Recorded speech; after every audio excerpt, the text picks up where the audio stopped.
शुरुआत करेंगे भोपाल से मिल रही बड़ी खबर के साथ, जहां 3000 से ज्यादा स्टूडेंट्स का भविष्य दांव पर लगा है। 10वीं 12वीं के स्टूडेंट्स की बोर्ड परीक्षा की फीस का ये पूरा मामला है। कियोस्क संचालक ने लाखों का चूना लगा दिया है, तो कई सरकारी और प्राइवेट स्कूलों को लाखों का चूना लगा है। कियोस्क संचालक शैलेंद्र सिसोदिया ने फीस जमा नहीं कराई है, तो 11 स्कूलों ने कियोस्क को 25 लाख से ज्यादा की फीस दी थी। तो आज रात 12 बजे तक भरने होंगे 87 लाख रुपए, नहीं तो कल लेट फीस के साथ 1 करोड़ से भी ज्यादा की राशि जमा करनी होगी। तो हर स्टूडेंट पर 900 रुपए बोर्ड परीक्षा की फीस है। तो भोपाल से ये बड़ी खबर, 3000 से ज्यादा बच्चे हैं जिनका भविष्य दांव पर लगा हुआ है। नवीन हाई सेकेंडरी स्कूल बागसेवनिया की प्रिंसिपल हूँ। 10वीं और 12वीं की स्कूल के माध्यम से हमने अक्षत इंटरप्राइजेस को पूरे पैसे 23 और 23/9 को हमने जमा कर दिए थे। इंटरप्राइजेस ने हमारे साथ धोखाधड़ी करी है, उसने हमारे बच्चों के पैसे जमा नहीं किए हैं। मैं शासकीय नवीन।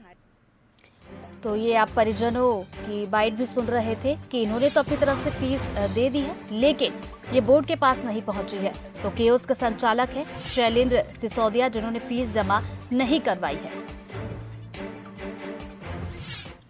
चलिए इसी खबर पर ज्यादा अपडेट के साथ दीपक हमारे साथ जुड़ गए, उनसे ज्यादा जानकारी लेते हैं। दीपक, सबसे बड़ा सवाल तो यही है कि जब बच्चों की फीस कियोस्क के पास पहुंच गई तो उन्होंने बोर्ड के पास ये फीस जमा क्यों नहीं की? क्योंकि देखिए, इस मामले को अब गंभीरता से लेना भी जरूरी है, क्योंकि हजारों बच्चे हैं जिनका भविष्य अब दांव पर लगा हुआ है। जी हाँ, बता दूं कि 3000 बच्चे हैं जिनका भविष्य दांव पर लगा हुआ है। पहली बात तो इसमें यह सामने आती है कि इनकी फ़ीस जमा कराए कई दिन हो गए थे। उसके बाद भी जो अलग अलग स्कूलों के प्राचार्य थे, उन्होंने इसकी हाल चाल ही नहीं जाना कि आखिरकार उन्होंने अभी तक पैसे जमा करे या नहीं करे। जिस रोज़ डेडलाइन थी, आखिरी दिन था, उस रोज़ डीओ ने प्राचार्यों को फ़ोन लगाया कि तमाम स्कूलों की जो फीस आ गई, परंतु ये 11 स्कूलों की फ़ीस जो अभी तक जमा क्यों नहीं हुई है। और इन 11 स्कूलों में, जिसमें आनंद नगर का स्कूल है और तमाम ऐसे स्कूल हैं जो बड़े बड़े स्कूल हैं, और वहाँ पर जो बच्चे पढ़ते, करीब 3000 जो बच्चे वहाँ पर पढ़ाई करते हैं, उनका जो भविष्य अब अंधकार में हो गया है। यदि आज ये फीस जमा नहीं करते तो 87 लाख रुपए आज इन्हें भरना है। जो 27 लाख रुपए उससे दिए गए थे कियोस्क संचालक को, शैलेंद्र भदौरिया को, जो उसने नहीं, शैलेंद्र सिसोदिया को, जो उसने नहीं भरे हैं।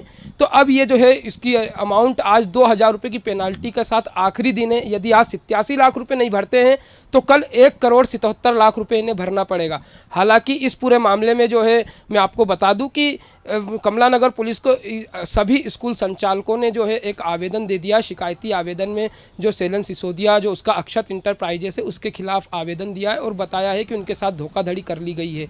कुछ स्कूल संचालकों ने अपनी फ़ीस भर दी है, जैसे यहाँ पर एम्स के पास जो स्कूल है, नवीन स्कूल बागसेवनिया का, वहाँ पर उन्होंने जो है फ़ीस भरी है। उनको 2,44,000 रुपये भरना था, परंतु उसके एवज में उन्होंने 7 लाख रुपये भरे। तो ये एक बड़ा घोटाला सामने आया और शिक्षकों ने खुद पैसा इकट्ठा किया है और प्रिंसिपल को दिया। फिर उसके बाद ये पूरी जो है फीस भरने की प्रक्रिया की गई, परंतु अभी कुछ और ऐसे स्कूल हैं जो अभी फीस नहीं भर पाए। इसमें सबसे बड़ा एक सवाल यह उठता है कि आखिरकार इसे कियोस्क के माध्यम से क्यों भरवाया जा रहा है। यदि इसे भरवाना है तो डायरेक्ट भरवाए, क्योंकि यदि कियोस्क के माध्यम से भरवाते हैं तो जो परिजन होते हैं, जो बच्चे के पेरेंट्स होते हैं, उनके ऊपर अधिक भार 25 रुपये का पड़ता है। और यदि डायरेक्ट भरते हैं तो जो जितनी फीस है इतनी सीधे शिक्षा मंडल में भराया जाए। तो ये एक बड़ा प्रश्न जो है शिक्षा मंडल पे भी खड़ा होता है कि आखिरकार ये व्यवस्था क्यों लागू कर रखी है। जी, तो चलिए, व्यवस्था पर भी अब सवाल खड़े हो रहे हैं। बहुत बहुत शुक्रिया दीपक आपका जानकारी के लिए। तो ये भोपाल से बड़ी खबर थी, जहां पर कियोस्क संचालक के पास बच्चों की फीस तो जमा हो गई, लेकिन संचालक ने बोर्ड के पास फीस जमा नहीं करवाई।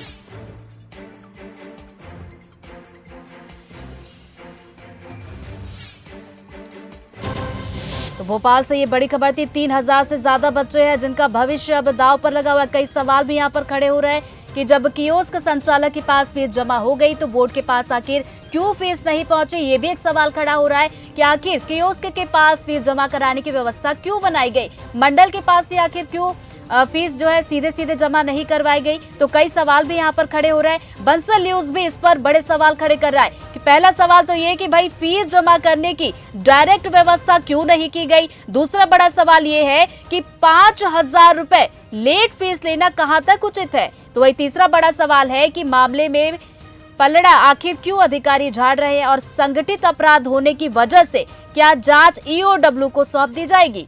तो ये 4 बड़े सवाल जो बंसल न्यूज कर रहा है इस पूरे मामले पर।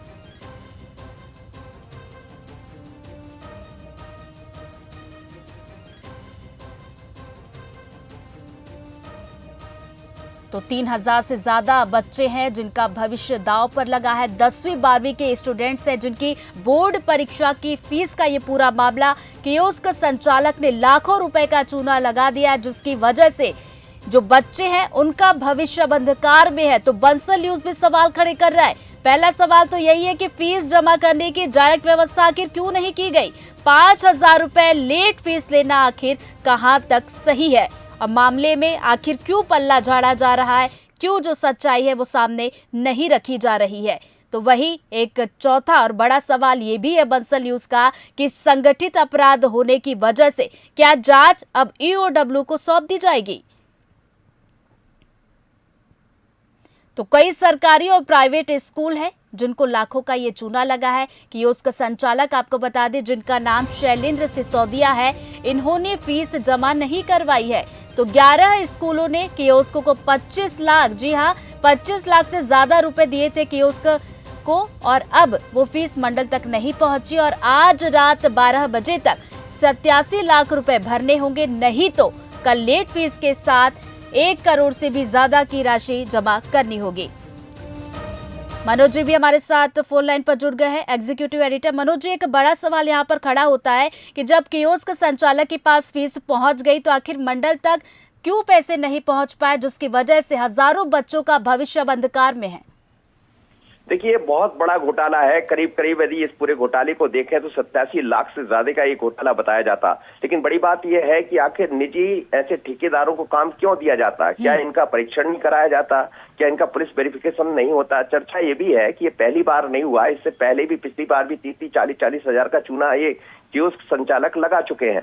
इसमें शैलेंद्र सिंह सिसोदिया मुख्य रूप से इसका आरोपी बताया जा रहा है, और उसके पास जो भी कियोस्क चलाने वाले जो मुख्य संचालक है, आखिर इन पर कार्रवाई क्यों नहीं हुई? क्या गरीब बच्चा अपने पास से 2000 रुपए दे पाएगा? क्या उसकी स्थिति है कि वो दे पाए? और जब 1000 रुपए उसने जमा कर दिए पहले से, तो वो क्यों कि उसने वहां तक नहीं पहुंचा है? इसके बीच में एक पूरी कड़ी होती है, जिला शिक्षा अधिकारी होते हैं, क्या उनका ये नहीं बनता है कि बच्चों की फीस जमा हुई या नहीं? इस बीच में कई तरह की ऐसी भ्रांतियां नजर आ रही है जो साफ जाहिर कर रहा है कि ये बड़ा घोटाला है। और ये तो सीधे तौर पर नजर आता है कि क्या इसमें वरिष्ठ अधिकारियों की भूमिका भी संदिग्ध है? क्यों उनकी जांच नहीं होना चाहिए? क्यों एमपी बोर्ड गरीब बच्चों को, एक तरफ सरकार कहती है कि गरीब बच्चों को पढ़ाना है, दूसरी तरफ आप इस तरह से पेनाल्टी लगाते हैं, और फिर वो पेनाल्टी जमा, यदि वो बच्चे फीस जमा कर देते हैं और कियोस्क जमा नहीं करता तो स्कूलों को चंदा करके पैसा जमा करना पड़ रहा। तो आखिर स्कूल के टीचर्स या स्कूल के लोग क्यों जमा करेंगे? और यदि वो बच्चों का जीवन बचा रहे हैं तो फिर उसमें पेनाल्टी किस बात की? तो ऐसे तमाम तरह के सवाल है। हमें लगता है सरकार को इसको गंभीरता से लेना चाहिए, और ये ऐसा मसला है, यदि इसकी जांच पूरे मध्य प्रदेश में होती है तो हमें लगता है कई जगह से सामने आएगा, और ईओडब्ल्यू जैसी एजेंसी को इसकी जांच करना चाहिए, तो अफसर भी इसकी जद में आएंगे। बिल्कुल मनोज जी, बिल्कुल आपने सही कहा, गंभीर मामला है और इसको संज्ञान में लेना बहुत जरूरी है। मनोज जी, यहाँ पर एक सवाल मैं और आपसे करना चाहूंगी। जैसा कि आप बता रहे थे कि कियोस्क की लापरवाही ये पहली बार नहीं, इसके पहले भी देखा गया, तो उसके बाद भी आखिर बोर्ड ने ये निर्देश क्यों दिया कि 10वीं 12वीं की फीस कियोस्क के पास जमा करनी है? यही बड़ी बात है कि जब पहले से संदिग्ध भूमिका रही है उसकी, तो फिर इनको मौका क्यों दिया गया? ये सबसे बड़ा सवाल है। और ये सवाल ये बताता है कि इसमें अफसरों की भूमिका भी कहीं ना कहीं, चाहे वो बोर्ड के अफसर हो या मैं ये तो नहीं कह सकता जिला शिक्षा अधिकारी की क्या भूमिका है, लेकिन इन ऐसे तमाम शिक्षा से जुड़े अधिकारियों के सीधे तौर पर जांच होना चाहिए कि आखिर कौन है और स्कूल क्यों जिम्मेदार होगा। स्कूल को आपने निर्देश जारी कर दिए कि जाइए आप फीस जमा करवाइए कियोस्क में बच्चे फीस जमा कर देते। बार बार उस कियोस्क के संचालक को बोला जाता है कि फीस स्कूलों में पहुंचा दीजिए, वो पहुंचाता नहीं है, गायब हो जाता है। इसकी सूचना बाकायदा अफसरों को दी जाती है, फिर उन्हीं स्कूल के लोगों पर दबाव बनाए। जाहिर सी बात है दबाव तो बनेगा, लेकिन दबाव के साथ चिंता स्कूल के प्रिंसिपल को होगी, टीचर को होगी, क्योंकि उनके बच्चों का भविष्य अंधकार में पड़ जाएगा। तो मुझे लगता है इस पूरे मामले की जांच की जरूरत है बड़ी भारी तरीके से। और बिल्कुल सही कहा मनोज जी आपने, इस गंभीर मामले पर जांच की बेहद जरूरी है कि इस पूरे मामले पर जांच की जाए गंभीरता से। बहुत बहुत शुक्रिया आपका जानकारी के लिए। तो भोपाल के ये 3000 से ज्यादा बच्चे हैं जिनका भविष्य दांव पर लगा हुआ है। कियोस्क के पास फीस पहुंच चुकी है लेकिन बोर्ड तक ये फीस नहीं पहुंची है। साथ ही साथ इस मामले के सामने आने के बाद कई बड़े सवाल है जो बंसल न्यूज भी उठा रहा है कि फीस जमा करने की डायरेक्ट व्यवस्था आखिर क्यों नहीं की गई।